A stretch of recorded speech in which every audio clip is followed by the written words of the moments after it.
Muchachos, buenas tardes. Bueno, continuando con nuestra cátedra, vamos a tener hoy la presentación de la sede Orinoquía, sobre todo lo que se está haciendo en la sede y algunos aspectos relacionados con el tema en la sede Orinoquía. El profesor Roberto Bernal Correa es ingeniero físico de la Universidad Nacional de Colombia, sede Manizales, 2008. Maestría en el año 2001 en Ciencias, área de Física, Universidad Nacional de Colombia, Manizales.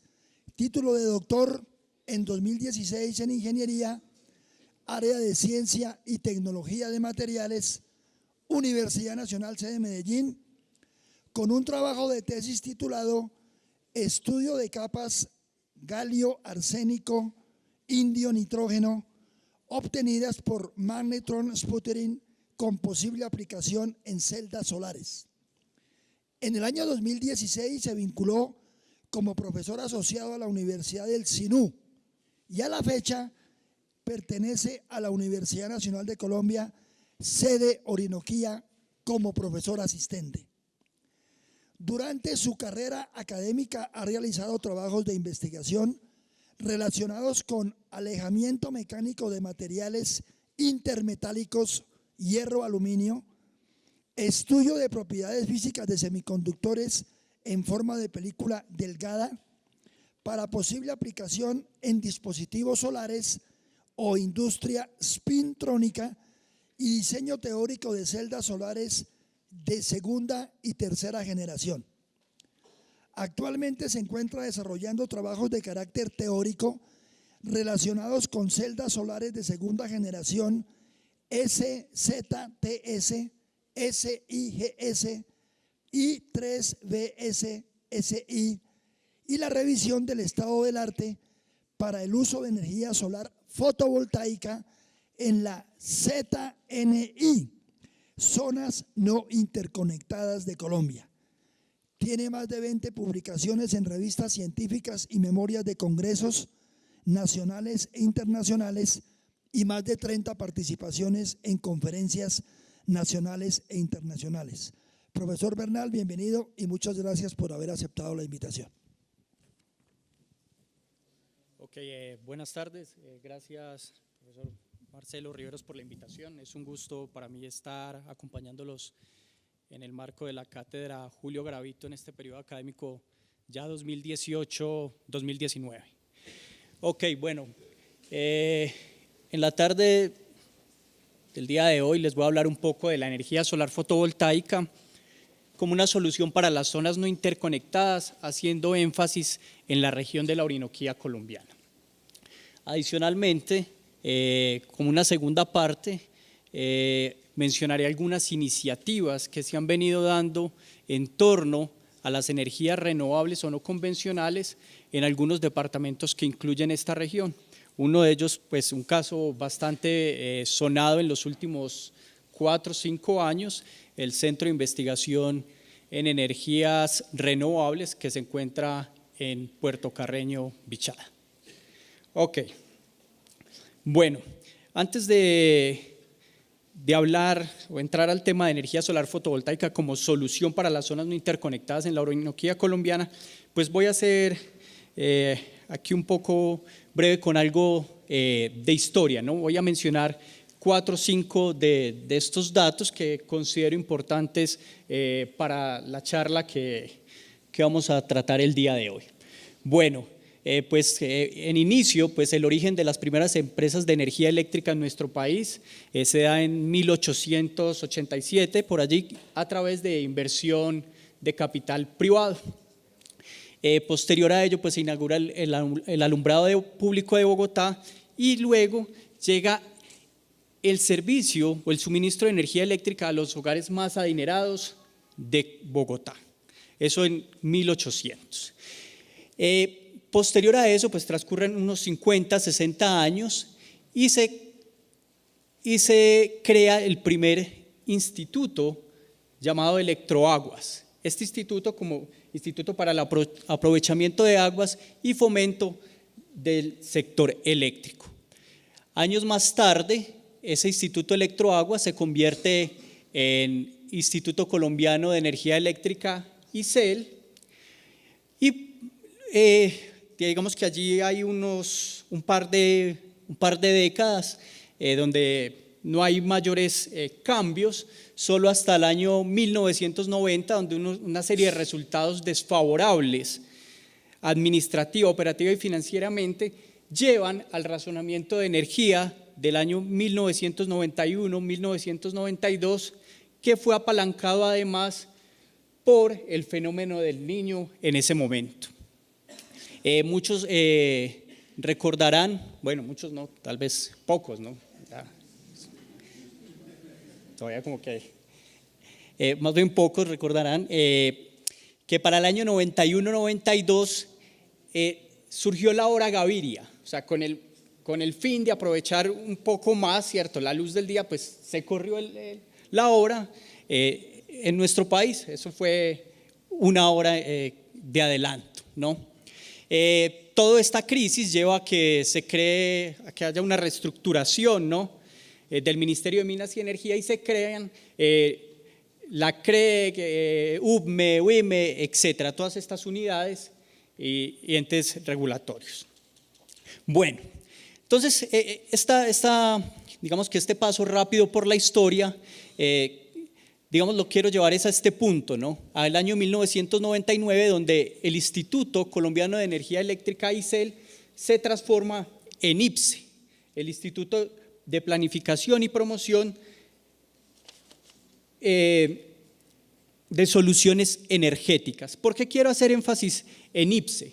Porque en el año 2004 IPSE se transforma o se reestructura con un énfasis en las zonas no interconectadas. Es decir, en ese año en Colombia se presta un poco más de atención a las zonas no interconectadas. Y bueno, finalmente, para terminar con esta parte de historia, pues en la actualidad Colombia, del orden del 70% de la energía, pues viene de fuentes hídricas, ¿no? O sea, ese es un dato que quisiera que tuviéramos allí presente para lo que vamos a mencionar más adelante. Ok, bueno, entonces, en los últimos años en Colombia, pues ha surgido este interés por las energías alternativas o energías no convencionales, pero alguien se preguntará, si la energía que proviene de las hidroeléctricas es considerada una energía renovable, ¿por qué en Colombia podemos hacer o nos podemos interesar en algún otro tipo, como podría ser eólica, fotovoltaica, entre otras? Entonces, para eso es importante tener algunos datos. En la figura izquierda, fue una tabla publicada en el año 2004, ustedes verán que para el año 2000 la capacidad instalada a nivel mundial era de 13 terawatts, mientras que para el 2050, si el crecimiento de la demanda de energía a nivel mundial sigue aumentando de esta manera, sería de entre 25 y 30 terawatts, y para el año 2100 sería del orden de 40 a 50 terawatts. Es decir, que del año 2000 al 2050, al 2100, hay un gap en la energía de 14 y 33 terawatts respectivamente, para el año 2000, lo que sería el año 2050 y 2100. ¿De dónde proviene la gran parte de esa demanda de energía a nivel mundial? Pues cerca de un 85% de la demanda de esa energía a nivel mundial viene de las fuentes fósiles, es decir, petróleo, gas y carbón. Y el 15% restante está asociado a energía nuclear y energías renovables. Y esto pues se ha venido manteniendo en los últimos años, aunque el uso de las energías renovables, pues como lo mostraré más adelante, en el caso de la fotovoltaica ha ido creciendo, ¿no? Pero a medida que crece el uso de ese tipo de energías, ¿cierto?, pues también crece la demanda. Ok. Bueno, Aquí seguramente a lo largo de esta cátedra ya han escuchado distintos tipos de energías renovables. Aquí voy a pasar bastante rápido, pues dentro de las energías renovables podríamos mencionar la solar fotovoltaica, termosolar, geotérmica, eólica, biomasa, pues incluyamos allí biocombustibles, o sea, todo lo que esté relacionado con lo bio, y finalmente la hidráulica. Entonces miremos, ¿será posible con alguna fuente de estas alcanzar a cubrir la demanda de energía a nivel mundial? Pues si observamos las circunferencias que están del lado derecho, que hacen parte de las energías convencionales, vemos que aparece allí gas natural, petróleo, uranio y carbono. Vemos que esos recursos finitos, a esos recursos finitos están asociados el potencial o el recurso que nos queda en nuestro planeta. Es decir, de gas natural sería 215, de petróleo 240, de uranio entre 90 y 300, y carbono 900. Esos serían los valores o las reservas de esas fuentes de energías convencionales. Ahora bien, si observamos del lado izquierdo, vemos unas áreas un poco más pequeñas asociadas con la energía geotérmica, biomasa, eólica, entre otras, con la diferencia que estas pequeñas áreas es lo que podría generar cada una de estas fuentes en tan solo un año. Es decir, que si se aprovechara todo el potencial de la energía eólica, de un año, este sería casi el equivalente a las reservas de petróleo. Y si observamos, para el caso de la energía solar, si aprovecháramos toda esa radiación que llega a la corteza terrestre, en tan solo un año podríamos producir casi que 3 veces las reservas de todas las fuentes de energías convencionales o que son finitas. Es decir, que debemos investigar o seguir construyendo alternativas que permitan a la energía solar cada vez ser más aprovechable y competitiva con respecto a otras fuentes. Bueno, muestra de que este mercado ha ido creciendo, pues es un informe del REN 21, este informe fue del año, hace un par de años ya, 2017, donde muestra que las mayores inversiones en energías renovables están en el marco de la energía solar y de la energía eólica. Entonces, si observamos en la figura, vemos que para la energía solar, en el año 2016 se invirtieron cerca de 111 billones de dólares. Esa fue la inversión para el año 2016, seguida por la energía eólica, que también estuvo del orden de los 100 billones de dólares. Adicional a eso, pues es importante mencionar que gran parte de esa inversión estuvo enmarcada o estuvo dada por los países desarrollados, cerca de un 50%, un 20% estuvo por inversión de la China, y otros países en vía de desarrollo invirtieron un menor porcentaje. Disculpa, aquí la China es cerca de 40 billones y en menor cantidad otros países que están en vía de desarrollo. Entonces, todas estas inversiones en energías renovables o energías alternativas, pues también se ven enmarcadas en posibilidades laborales. Para el año 2016, a nivel mundial, se tenía estimado 9.8 millones de trabajos a partir de este tipo de fuentes de energías renovables. Es decir, es un mercado laboral creciente, y dentro de ese mercado laboral creciente, el de mayor demanda es el de la energía solar, con cerca de 4 millones de trabajos. Es decir, que la energía solar, por encima de otras energías renovables, ha tenido un fuerte crecimiento. ¿A qué se debe ese fuerte crecimiento en la energía solar? Pues básicamente a la disminución de costos de los dispositivos fotovoltaicos.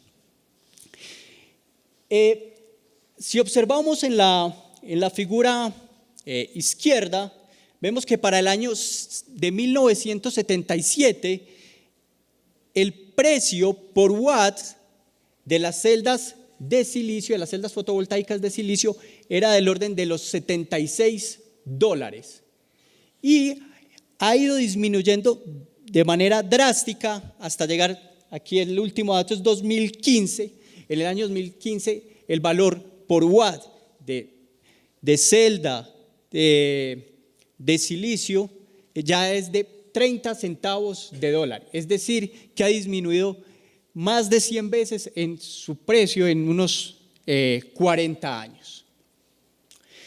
De igual forma, ocurre pues con el costo de los módulos.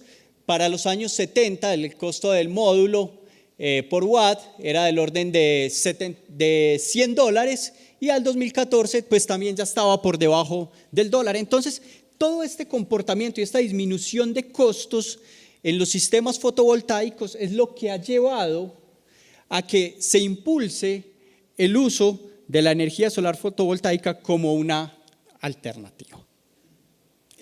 Ok, pero ¿qué es esa energía solar? Pues bueno, ya seguramente muchos lo conocen, ¿no? La energía solar es aquella que llega a la Tierra en forma de radiación electromagnética y que puede ser aprovechada de dos, digamos que hay dos áreas o dos formas de mayor aprovechamiento. Una es la conversión térmica de alta temperatura, donde calentamos un líquido, un gas y bueno, a través de una turbina podemos generar energía eléctrica, u otra pues la conversión fotovoltaica, pues que ya les mencionaré. Ok, para el caso de la conversión fotovoltaica pues es importante tener en cuenta dos aspectos. El primero de ellos hace referencia pues a la irradiancia o al espectro solar que llega a nuestra superficie terrestre. Allí en la figura vemos dos espectros, uno en color amarillo, espectro AM0, ese espectro, llamémoslo aquí entre comillas extraterrestre, ¿no? Es antes de que los fotones crucen la atmósfera. Entonces, como los fotones aún no han cruzado la atmósfera, pues los niveles de irradiancia son mucho mayores. En el momento que pasan la atmósfera y llegan a la superficie terrestre, pues muchos de estos fotones van a ser absorbidos por moléculas de agua, carbono, oxígeno, entre otros. Lo que hace que esos niveles de irradiancia disminuyan y pues nos generan allí un nuevo espectro que sería el espectro AM1.5. Ese espectro es un espectro promedio, ¿no? A nivel de superficie de la Tierra.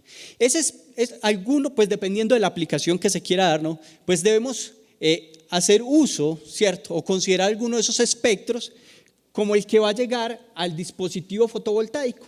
¿Y qué es ese dispositivo fotovoltaico? Ese dispositivo fotovoltaico básicamente es la unión de dos semiconductores tipo P y tipo N, ¿no? Donde se va a generar una región de espacio-carga en el medio y pues que por su estructura tienen adicionalmente capas antirreflejantes, contactos, entre otros. Pero digamos que lo fundamental allí es esa unión de los semiconductores tipo P y tipo N. Y esas celdas solares, esa combinación de esos semiconductores tipo P y tipo N, son estos dispositivos que son capaces de convertir esa energía solar en electricidad por efecto fotovoltaico. Es decir, la luz que incide sobre el dispositivo semiconductor, que es de dos capas, produce una diferencia de fotovoltaje o de potencial entre las capas. Y eso es lo que nosotros aprovechamos. Ok, aquí aunque hay estudiantes pues de distintos semestres, es importante aclarar que es diferente la celda solar a un panel solar, un módulo solar, ¿cierto? En este caso, la celda solar es el sistema más básico que en los sistemas comerciales es más o menos de 10 por 10 centímetros de área.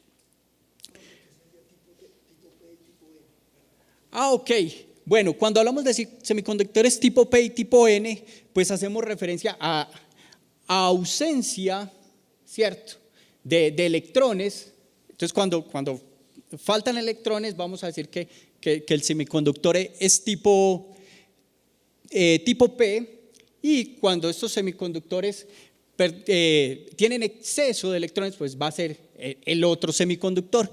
Es decir, vamos a tener allí un semiconductor con huecos y otro semiconductor con electrones, es decir, le van a faltar cierta cantidad de electrones debido a un dopaje que se le pueda dar en el caso del silicio con boro, etcétera. Pero entonces va a estar asociado a eso. Ok, entonces alguien se preguntará, bueno, han ido disminuyendo los costos, me devuelvo acá un poco, han ido disminuyendo un poco los costos de las celdas solares, particularmente las de silicio, que ocupan un 85% del mercado. Pero ¿qué hace la comunidad científica, cierto? Porque aumenten esas eficiencias, disminuyan esos costos y que hagan cada vez más competitivos este tipo de sistemas. Entonces, vamos a mirar allí. A pesar de que las celdas de silicio son las de primera generación, su eficiencia récord es del orden del 27%. Y pues, de acuerdo a trabajos teóricos, pues la máxima eficiencia que se podría alcanzar con este tipo de dispositivos sería del orden del 30%. Es decir, ya está cerca pues del límite de su máxima eficiencia. Entonces, ¿qué se podría hacer para aumentar la eficiencia de estos dispositivos y disminuir costos? Entonces, allí es donde la comunidad científica ya no trabaja solo en esta primera generación, sino una segunda, tercera y hasta cuarta generación de sistemas fotovoltaicos, de celdas solares. Entonces, esto es una de las últimas tablas de NREL, donde muestran los avances, ¿cierto? Los récords en eficiencia de celdas solares. Para el caso de primera generación son las que están en color azul. Entonces vemos allí que para el 2015, 2016, pues su récord de eficiencia ya era del orden de 27%.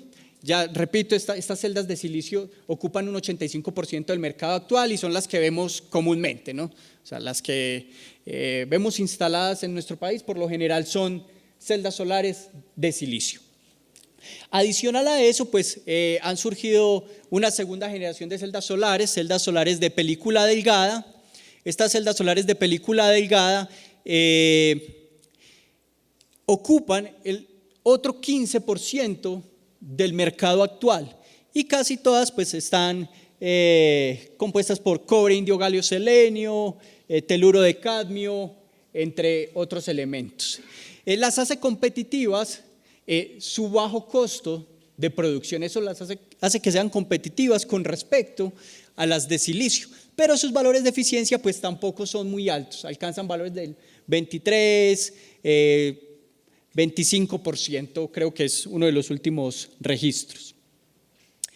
Y bueno, adicional a eso, pues ya aparece una tercera generación de celdas solares, que son las celdas tipo tándem, es decir, en esas celdas solares se trata de aprovechar la mayor parte del espectro solar. Es decir, las celdas de silicio van a absorber solo en una región de longitud de onda de los fotones o de la cantidad de fotones que llegan a la superficie terrestre, mientras que las celdas tipo tándem pues permiten tener 2, 3 o más uniones y absorber o abarcar un poco más de ese espectro solar.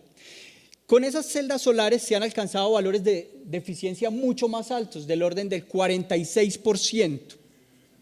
Pero ¿qué evita que estas celdas solares lleguen al mercado?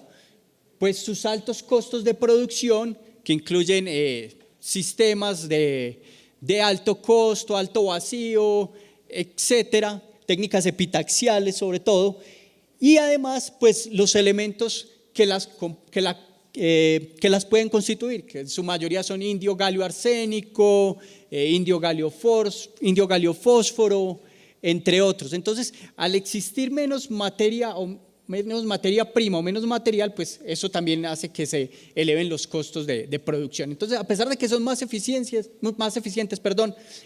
este tipo de celdas no alcanzan aún a ser competitivas, aunque tienen aplicaciones en proyectos aeroespaciales, entre otros.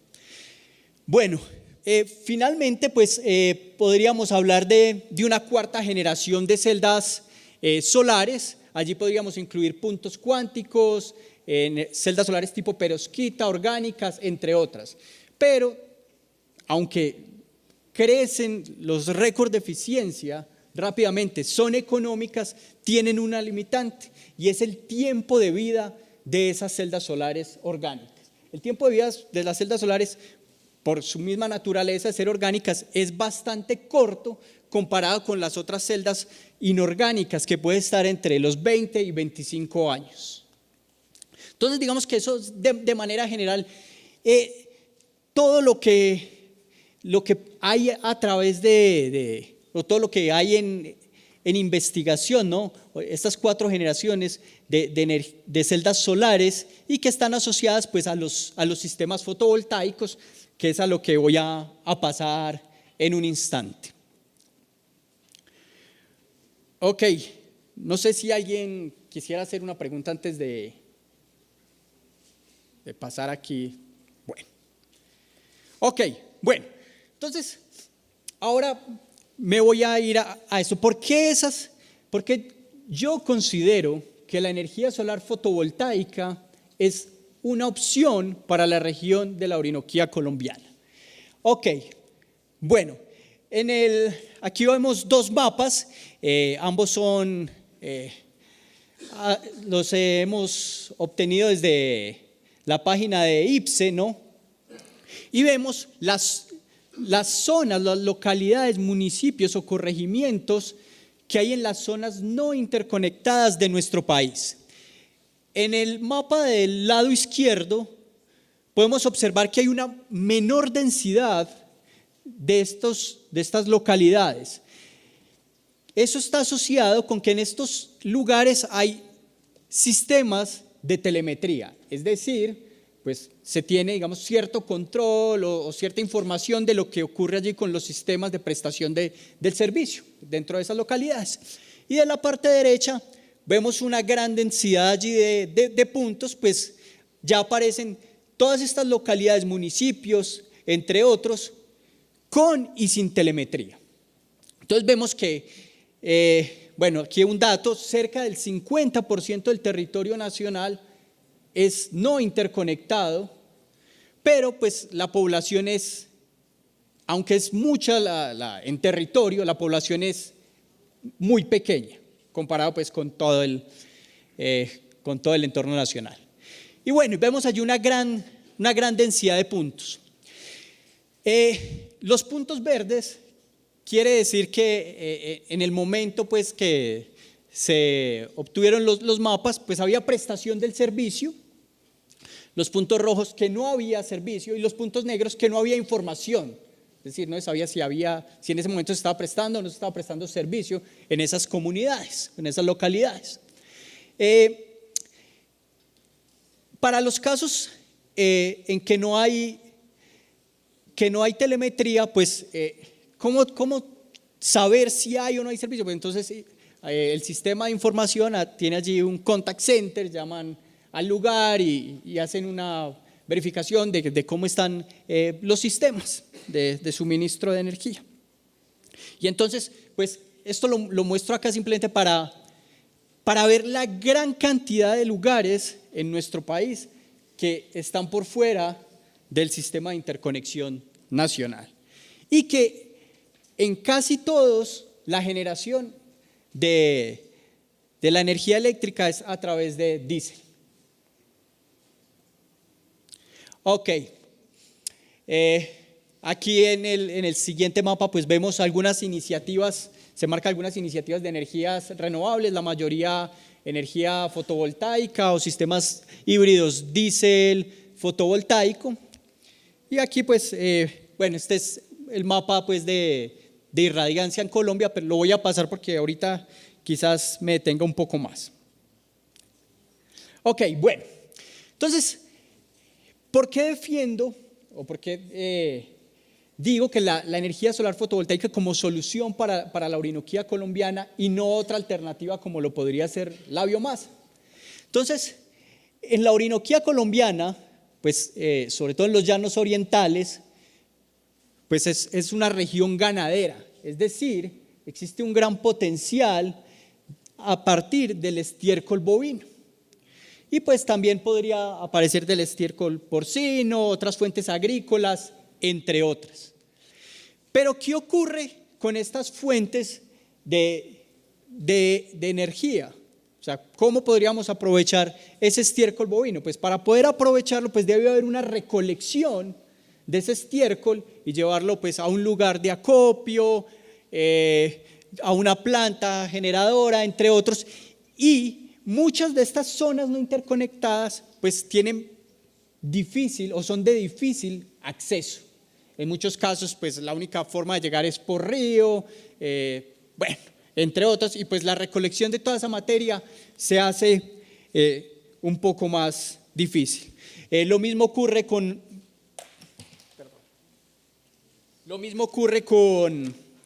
el sector agrícola y pues para el caso nuestro pues del sector avícola no hay mayor información. El caso del potencial de la energía eólica, pues los niveles para aprovechamiento de energía eólica en la región Orinoquía son de los más bajos en nuestro país. Aparte pues de lo que podría ser la costa atlántica colombiana, que es un lugar propicio pues para su aprovechamiento, sobre todo en La Guajira, pues allí existen algunos proyectos de energía eólica. Y bueno, entonces me voy a la energía. ¿Por qué la energía solar sería importante allí? Entonces miremos, los niveles de irradiancia en la región Orinoquía son casi tan altos como los de La Guajira. Es decir, para el caso de Puerto Carreño, los niveles son del mismo orden que en el departamento de La Guajira. Y para los otros departamentos, pues siguen siendo bastante altos. Es decir, que es una zona privilegiada por los niveles de irradiancia. Segundo, hay lugares apartados o zonas no interconectadas que necesitan del aprovechamiento de esos niveles de irradiancia. Tercero, hay grandes extensiones de tierra para instalar parques solares. O sea, todo esto se podría hacer o se podría dar en la Orinoquía colombiana. Es decir, que esto que en algún momento o en otros países se puede ver como limitantes, para la región Orinoquía no lo es. Alguien dirá, no, pues en algunas regiones, como el caso Amazonas, podrían decir, no, pues que si se va a hacer un parque solar quizás vaya a existir deforestación, entre otras. Pues la región de la Orinoquía, pues casi todo es región ganadera, y entonces algunas hectáreas de esas podrían ser utilizadas para el aprovechamiento, para la construcción de parques solares. Entonces, como ventajas tendría, es un recurso renovable prácticamente ilimitado, no contamina después de su instalación, porque alguien podría mencionar algunos elementos o algunas formas de obtención de las celdas solares. O sea, ahí podría generarse alguna controversia, pero es importante mencionar que después de su instalación estos sistemas no generan contaminación, tiene un bajo costo de aprovechamiento. El costo es el inicial, ¿no? O sea, los recursos que se necesitan para dar inicio a los sistemas fotovoltaicos. Después de esto, los costos son mínimos, es adaptable a las necesidades, es decir, si se pueden ampliar los sistemas. Y pues por último, es limpia. Desventajas. Los grandes proyectos de generación de energía solar a escala comercial requieren grandes cantidades de tierra. Entonces, para nuestros departamentos eso no es una limitante. Los costos iniciales de instalación de un sistema de energía solar pueden ser altos comparado con otras alternativas. Eso es algo importante, pero como vamos a ver más adelante, pues hay información, ¿no?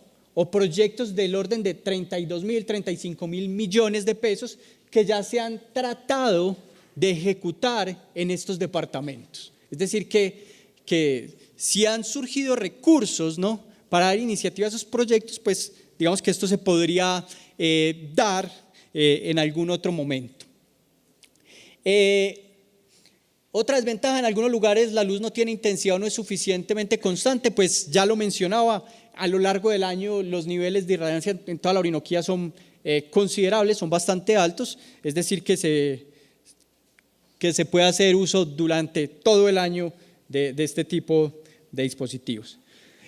Bueno, aquí esto seguramente ya lo han mencionado, no me voy a detener, pues ya ahí desde el 2014 está la ley 1715, por medio de la cual se regula la integración de energías renovables y no convencionales al sistema energético nacional. Entonces digamos que esto apalanca, ¿no?, el uso de este tipo de sistemas. Dentro de esa ley pues hay un capítulo donde habla de los distintos tipos de aprovechamiento de las energías renovables. Y bueno, alguien más se preguntará, bueno, ¿en alguna otra región, algún otro país le han apostado a que sea 100% energías renovables o energías no convencionales? Pues un ejemplo es Costa Rica.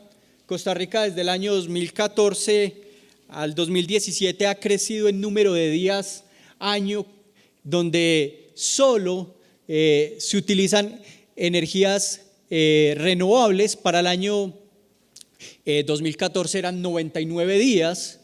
Para el año 2015 ya eran 299 días a partir de energías renovables, y para el año 2017 334 días a partir de energías renovables. Sí, pero aquí es importante pues resaltar algo, y es que un gran porcentaje, ¿cierto?, de esa energía ha estado enmarcada pues por las hidroeléctricas, ¿no? O sea, igual que Colombia, cerca de un 70% ha estado enmarcado en esas energías.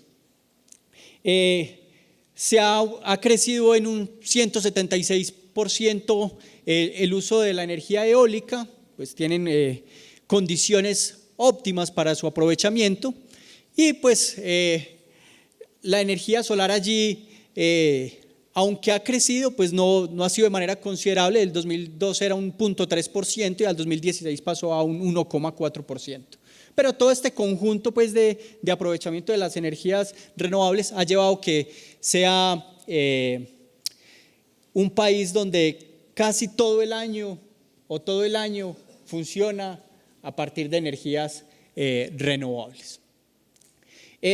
Porcentaje de cobertura eléctrica en Costa Rica es del 100%, o sea, es algo que es importante allí mencionar, mientras que el promedio a nivel mundial es del orden del 80%. Entonces, utilizando solo energías renovables han logrado una cobertura eléctrica total y pues ayudar al medio ambiente. Ok, entonces esto demuestra que este tipo de apuestas funcionan. Y pues, ¿qué más que para lugares como estos, ¿no? Bueno, Arauca, donde vivo actualmente, pues no es un departamento que hace parte del Sistema Interconectado Nacional, entonces no van a aparecer a lo largo de la presentación localidades como zonas no interconectadas, pero Casanare, Guaviare, Meta y Bichada van a tener localidades con zonas no interconectadas. En estas dos tablas pues aparecen algunas con telemetría y otras sin telemetría. En el caso de telemetría pues pongo aquí el promedio diario de prestación de servicio. Entonces, para el caso de Casanare, hay una localidad que ahorita la vamos a mencionar, con un promedio diario de prestación de servicio de 7 horas. Ese es el promedio diario de prestación de servicio en ese corregimiento que queda en Casanare y que ya vamos a mencionar. En Guaviare hay un lugar, el promedio es de 16 horas, en Meta hay 2 localidades con promedio de 23 horas, en Bichada hay 5 localidades con promedios que pueden estar entre las 8 y 24 horas de prestación de servicio. Y pues sin telemetría aparece allí otro gran número, ¿no? Entonces Casanare, en el momento de hacer la revisión, 2 localidades, una con servicio y una sin servicio. En Guaviare 25 con servicio, una sin servicio. Meta, 16, ¿no? 3 con servicio, 6 sin servicio y 7 sin información. Bichada 32, 20 con servicio, 11 sin servicio y una sin información, ¿cierto? Entonces, digamos que eso es a grosso modo en la Orinoquía colombiana. Esto sin contar, ¿no? O sea, las fincas que están por fuera o alejadas de los cascos urbanos, ¿cierto? Que digamos que eso puede estar en Antioquia, Cundinamarca. El departamento se puede considerar como zona interconectada, pero puede haber casos o aislados, ¿no? Que pueden ser de un solo usuario. Ok, dentro de estas zonas no interconectadas, pues las podemos tipificar de 4 formas. Tipo 1, si hay más de 300 usuarios. Tipo 2, si hay entre 150 y 300 usuarios. Tipo 3, si hay entre 50 y 150 usuarios. Y tipo 4, hasta 50 usuarios. Entonces, esas son las tipificaciones dentro de las zonas no interconectadas. Entonces, si miramos para el caso de Guaviare, que en total son 27, vemos que hay 21 localidades o municipios que hacen parte de tipo 4, es decir, que hay hasta 50 usuarios. Hay 6 tipo 3 que estarían entre el orden de 50 y 150 usuarios. Entonces, eso es lo que hay en el departamento de Guaviare. Y pues vamos a mirar este caso, el caso de Bocas de Pauto en Casanare. Bocas de Pauto es un corregimiento que hace parte del municipio de La Trinidad en el Casanare. Está a orillas del río. Durante agosto del año 2017 y hasta junio del año 2018, el promedio de prestación de servicio fue diario, ¿no? Fue de 8 horas, exceptuando pues septiembre, octubre, noviembre de 2017, que estuvo del orden de 5 horas. Entonces, esto se debe pues que a veces el sistema de generación falla, no llega el combustible a tiempo a estos lugares, y bueno, otra serie de factores. Pues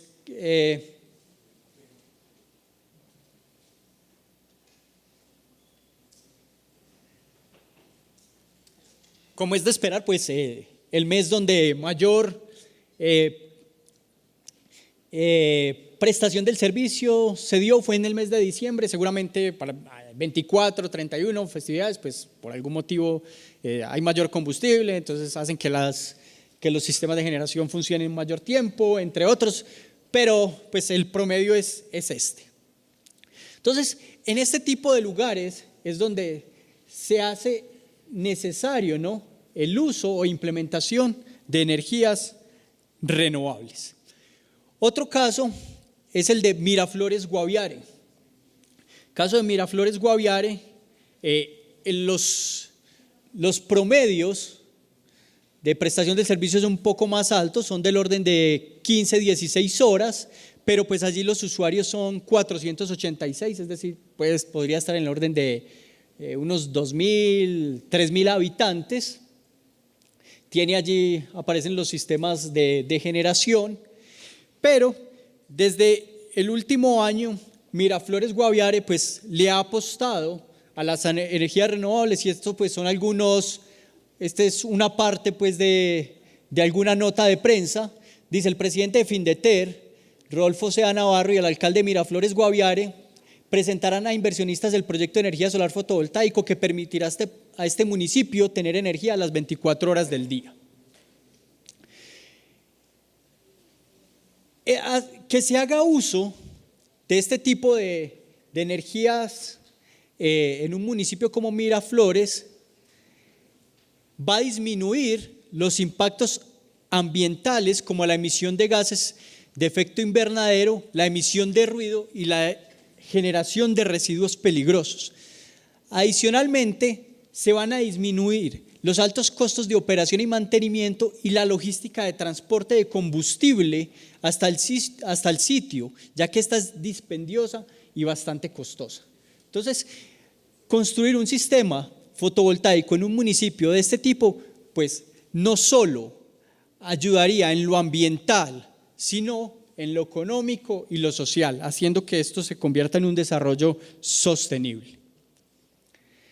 En esta figura, pues bueno, mostramos más o menos cómo es la prestación. Bueno, aquí están los dos municipios, Bocas del Pauto y Miraflores, Guaviare, y cómo es los promedios de prestación de servicio durante el día. Entonces, a las 6 de la mañana, en el caso de Bocas del Pauto, se da servicio de energía hasta las 13, 14 horas, luego hay un lapso donde hay corta energía y luego de las 16 a las 22 horas más o menos. Esos son los lapsos. Y pues en el caso de Miraflores, desde las 0 horas hasta las 5 o 6 de la mañana, pues no hay prestación del servicio. Eso es lo que ocurre en estos lugares. Entonces, Miraflores, pues bueno, ya les mencionaba, aquí se muestran algunas noticias, ¿no? De lo que se espera se pueda realizar y que ojalá se logre en los próximos meses, en este año. En el año anterior pues hice una visita a Guaviare y pues tengo entendido que hasta el momento todo marcha bien en el marco de ese proyecto. Adicional a eso, pues bueno, en el departamento del Guaviare existen otra gran cantidad de iniciativas en cuanto al sector fotovoltaico que han sido digamos que de bastante éxito. Ok, entonces aquí una primera conclusión. ¿Qué podemos hacer? Entonces, desde la academia, ¿cierto? Se debe articular con entes gubernamentales y la sociedad para hacer trabajos conjuntos de investigación, innovación, emprendimiento e inversión, ¿no?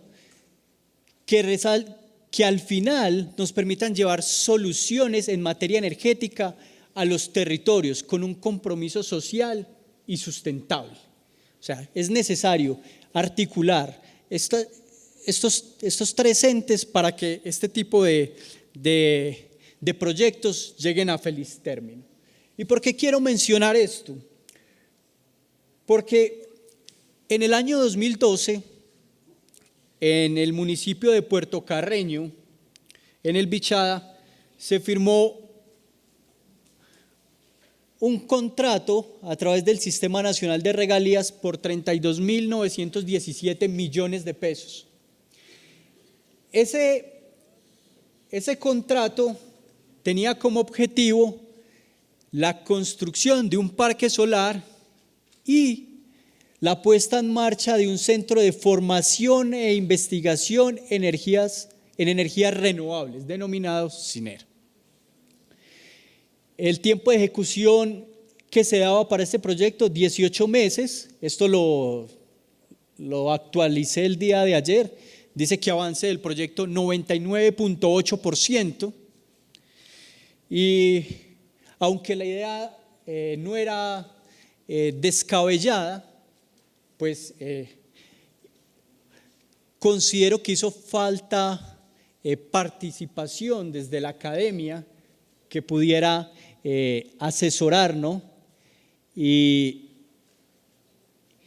dar un acompañamiento un poco más profundo de lo que pueda llegar a ser un centro de investigación y formación en energías renovables. Ok, entonces en el año 2012, cuando se invierten estos 32.000 millones, se convierte en una apuesta a las energías renovables en la Orinoquía colombiana, y medios tanto locales como de orden nacional decían: Bichada tendrá el parque solar más grande de Colombia. Parque solar solucionaría problemas de energía en Puerto Carreño. Para los que no saben, Puerto Carreño a lo largo pues, de su historia ha dependido del servicio de energía eléctrica de Venezuela. O sea, y ya con crisis a bordo, etcétera, pues todo esto ha traído allí una serie de inconvenientes. Entonces, decía en algunos apartes de una entrevista, una de las personas que está involucrada en el proyecto, decía: con el fin de sacar adelante este proyecto que pretende darle la electricidad durante el día a Puerto Carreño, se va a construir un parque solar que tendrá paneles en cerca de 2 hectáreas. Bichada es uno de los departamentos más grandes del país y con menor densidad poblacional. Segundo, estamos montando el Centro de Formación e Investigación en Energías Renovables, que funcionará con energías limpias y que será la base para nuestro proyecto de parque solar. Después de transcurridos 5 años, los titulares son estos: el monumento de la corrupción en Bichada. Al entrar a Puerto Carreño por la vía Villavicencio encontramos el Cinero, un edificio desolado, de paredes desgastadas, techo caído, cuidado por un solo vigilante. Y es así. CINER, la historia de un centro de estudio de energías renovables que terminó siendo una biblioteca, un medio local. Entonces aquí va a ser un paréntesis. Bueno, el gobernador en su momento, ¿no?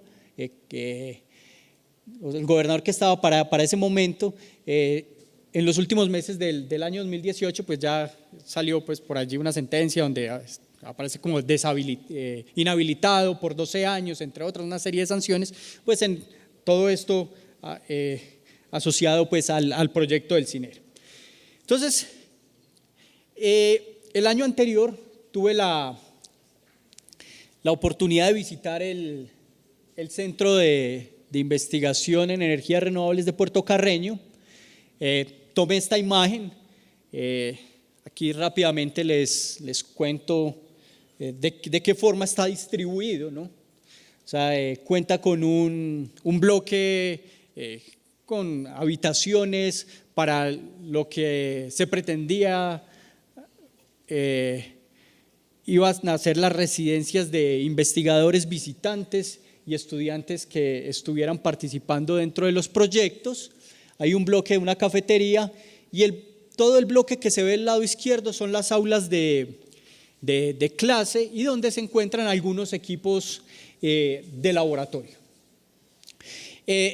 Al momento de hacer la visita, tal como lo mencionan en este aparte de la W Radio, es un edificio desolado, de paredes desgastadas, techo caído y cuidado por un solo vigilante. O sea,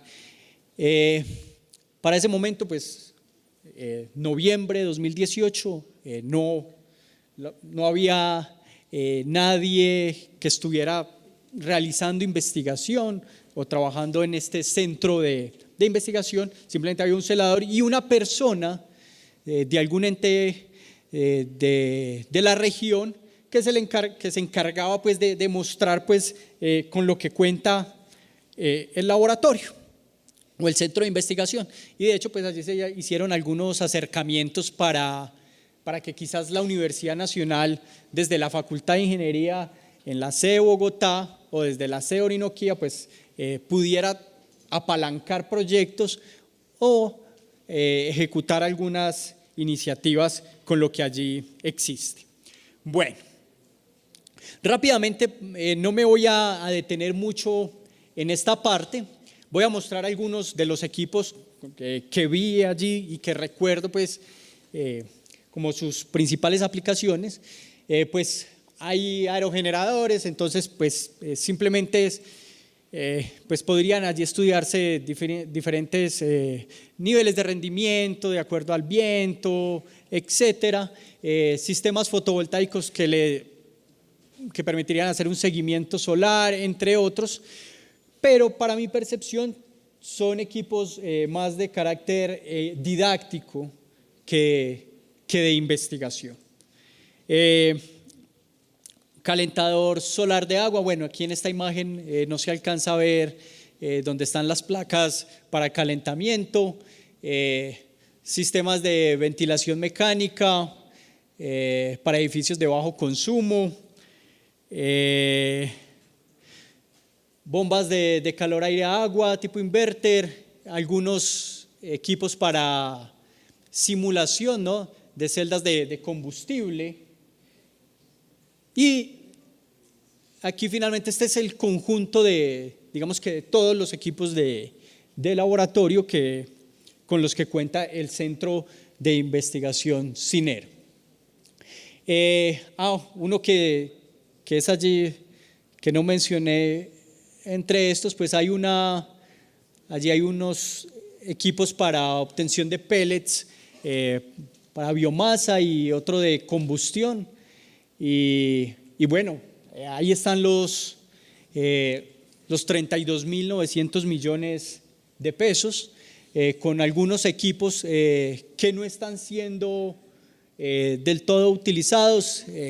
Según entiendo, el mayor uso que se da es un colegio y algunos chicos de entidades o de lugares, de instituciones técnicas, ¿no?, donde pues hacen prácticas más bien de carácter pedagógico, ¿no?, para entender cómo es el funcionamiento de algunos tipos de energías alternativas.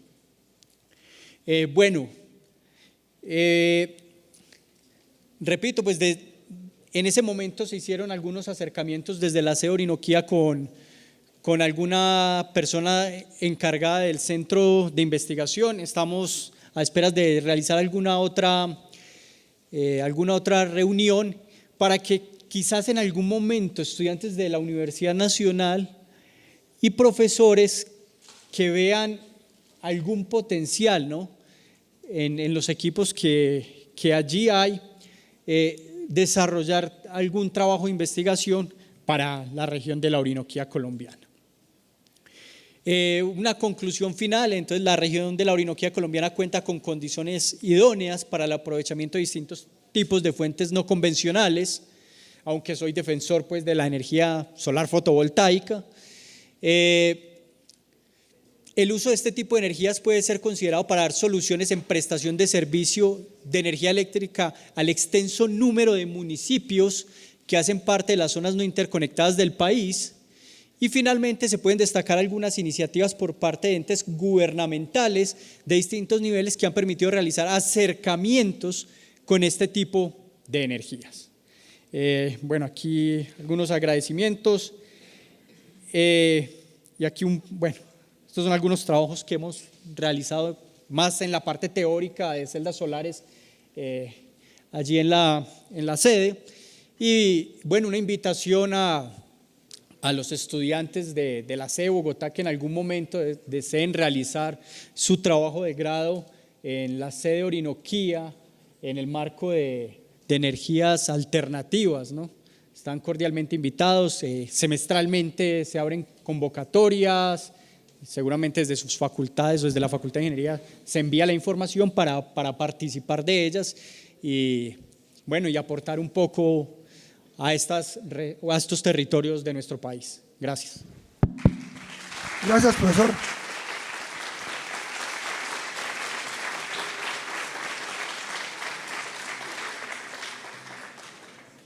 Me contaba usted a mediodía que la sede de Orinoquía lanza una convocatoria. ¿Qué tipo, digamos, de perfiles, como para que los muchachos se enteren, y en qué época del año están, digamos, respondiendo a esa convocatoria? Ok, no sé ahorita cómo esté la fecha de cierre, pero preciso, con el tema pues de la normalidad académica del segundo semestre de 2018, la semana anterior se envió una convocatoria a nivel nacional para estudiantes pasantes, ¿no?, que quieran hacer ya sea práctica académica o trabajo de grado en la sede Orinoquía. Dentro de esos perfiles que que construimos los profesores de la sede, pues hay 1 o 2 perfiles que están asociados con el trabajo, el estudio, para uno es con las zonas no interconectadas y otros ya es un poco más asociado con el diseño teórico de celdas solares en este caso. Pero digamos que semestralmente están saliendo, en mi área, ¿no? En lo que yo trabajo, estamos convocando 3, 4 estudiantes para que desarrollen sus trabajos de grado. Igual hay cabida para, digamos, el director de sede, el profesor Oscar Suárez, convoca estudiantes de otras ingenierías, ambiental, industrial, y bueno, cada profesor allí tiene, digamos, su línea de trabajo. Pero sí, es como estar pendiente de esas convocatorias, semestralmente se hacen y la semana anterior salió la que sería para dar inicio en abril 2019 más o menos. Buenas tardes. Dado que la Orinoquía tiene esta buena irradiancia de energía solar, este tipo de proyectos es implementable, pues así como lo plantea usted, es como para hacer una gran granja de energía solar, pero mi pregunta ¿es implementable desde el usuario final? O sea, que cada quien en su casa pudiera instalar un pequeño panel solar o capturador de energía para garantizarse a sí mismo el servicio. Sí, de hecho, pues, como lo mencionaba en algún momento, el departamento de Arauca, que es allí donde queda la sede y donde estoy viviendo, no es considerado pues que esté allí dentro de las zonas no interconectadas, pero hay muchas fincas, ¿cierto?, extensiones ganaderas donde es necesario llevar energía, ¿cierto?, suministro de energía eléctrica de alguna forma, y pues en ese caso se hacen pequeños proyectos, ¿no?, digamos que para casos particulares. Allí lo que pasa es que se ha creado un cierto boom, ¿no?, de la energía solar fotovoltaica, y a veces personas inexpertas, ¿no?, le venden esa idea a los usuarios y eso puede llegar a que en algún momento se convierta en una mala fama, ¿no?, que eso se devuelva. Entonces, en esos lugares, Dios, ya porque lo escuché en alguna charla que hice en Puerto Carreño, si no estoy mal, pues muchas personas le apuestan a esto, no, es que yo quiero tener mi finca con energía solar fotovoltaica, contratan a alguien, pero resulta que el proyecto o lo que ellos compran dura 6 meses y quien les vendió desaparece. Entonces, no es que los sistemas, o sea, obviamente eso está ya más que inventado, pero o sea, en esos lugares es necesario eso, garantizar que también lleguen las personas idóneas, preparadas para que se lleven a feliz término estos proyectos y no en algún momento se devuelva, ¿no?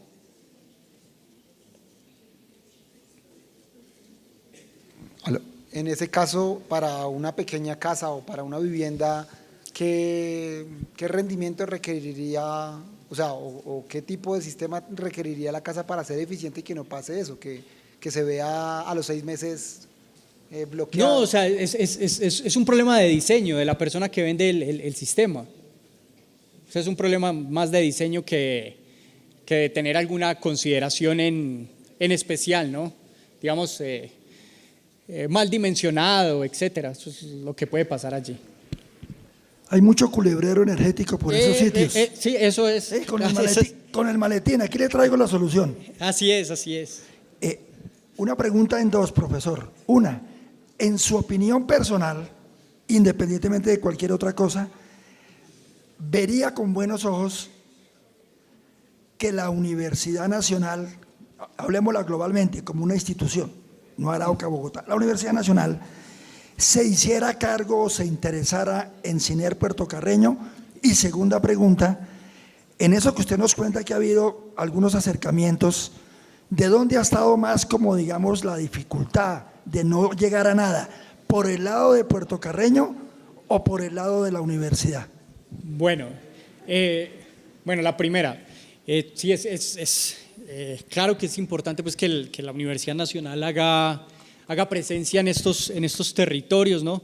Que se pueda aprovechar una infraestructura que ya existe, ¿no? Ya sería más como de entrar a evaluar con un grupo de expertos, ¿no? En las distintas áreas de las energías renovables, si es pertinente, ¿no? Tomar esos equipos de laboratorio y qué resultados se podrían llegar a alcanzar, ¿cierto? Pero, digamos, como Universidad Nacional lo vería prudente, ¿no? Hacer presencia en este tipo de territorios, pero digamos que haciendo allí un estudio cuidadoso, ¿no? Con un grupo de expertos en las distintas áreas de las energías renovables que permitan decir si vale la pena o no vale la pena tomar este centro de investigación. La otra pregunta, a título personal. La mayor, o sea, después de esa es una percepción que tengo, después de la reunión que tuve allí, la dificultad se da por recursos, ¿no? Por parte de los entes gubernamentales, pues, o de la gobernación allí que está a cargo del centro de investigación, porque a pesar de que ellos tienen la infraestructura, entendí o se me dio a entender que es necesario que la universidad aporte una cantidad importante de recursos como para llevar los estudiantes, los profesores, garantizar su estancia dentro del centro de investigación, que adicionalmente a eso pues tendría que generarle como un pago pues al centro de investigación, ¿cierto? Entonces, digamos que creería que si la universidad va a participar de esto, pues tiene que haber como que un equilibrio, ¿no? O sea, que la gobernación de este departamento también aporte algún tipo de recursos y de ciertos incentivos a las personas que quieran allí trabajar. Profesor, una pregunta acerca de los módulos de cuarta generación.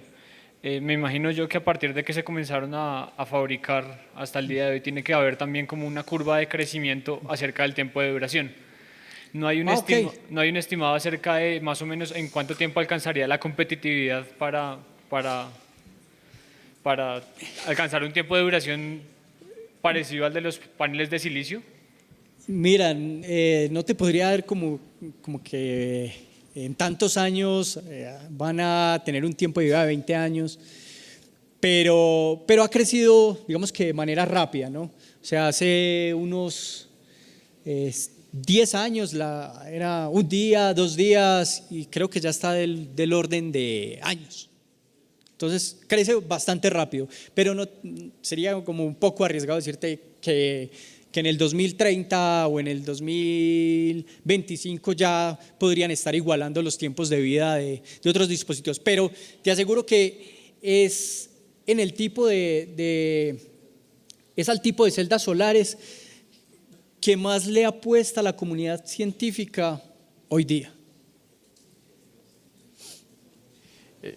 Buenas tardes. Una de las preguntas que tengo es respecto a cuando se acabe, pues básicamente las de silicio, en el tiempo ya después de 25 años, ¿se ha pensado como la disposición de este material? Ya porque cada vez es más creciente la tecnología que se va adquiriendo y el esparcimiento de los paneles, pero no sé si se ha contemplado en estos mismos proyectos cómo disponer de esta tecnología cuando ya está en desuso. ¿Reciclaje? ¿Algo así? Sí, señor. Sí, las mismas empresas que construyen este tipo de dispositivos de celdas, digamos que ya avanzan sobre cómo hacer un nuevo uso de este tipo de sistemas, al igual que para los sistemas autónomos, las baterías, entre otros.